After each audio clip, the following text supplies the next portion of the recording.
वर सा सुनी वेड़ जिते सजण हिकिड़ो सो माॻुई फेर जिते कोड़ कुमारूं नवनि लफ़्ज़नि जी माना वर माना बहितर ही लफ़्ज़ लतीफ़ साईं ॿिए बैत में पिणु कमु आंदो आहे। वर से वतन जायूं सहरा सतुरजनि वेड़ हिन लफ़्ज़ जी तफ़सीली माना हिन तरह करे सघिबी। वेड़ यानी झंग में वणनि जो घाटो झुॻिटो जिते लिकी वेहिजे, वणनि जे झुॻिटे जी अहिड़ी जाइ जिते मिली मुलाक़ात कजे, वणनि जे झुॻिटे जी अहिड़ी जॻह जाइ जिते तालिब वटि मतलूब बिना ॿियो को बि न हुजे। ही लफ़्ज़ मक़सद ऐं मफ़हूम जे लिहाज़ खां हिन बैत में ई इन्हीअ माना लाइ इस्तेमालु थियो आहे।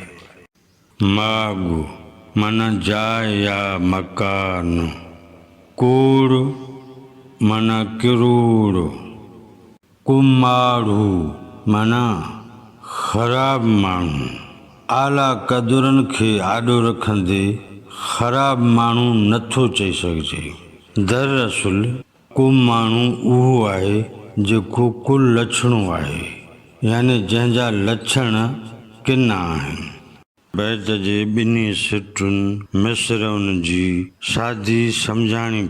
वर सा सुनी वेड़ जिते सजण हिकिड़ो, उहा घाटे वणनि जी वेड़ वाह जो जाइ आहे जिते हिकु सजण ई साण हूंदो आहे। सो माॻु ई फेर जिते कोड़ कुमारूं अहिड़े माॻ मुल्क खां मटे वञिजे जिते किरोड़नि जी तादाद में किना माण्हू हुजनि। बैत जे हिकु हिकु मिसरा जी सादी सम्झाणीअ खां पोइ बैत जो मजमूई मतिलबु ऐं मफ़हूम हीअं बयानु करे सघिबो।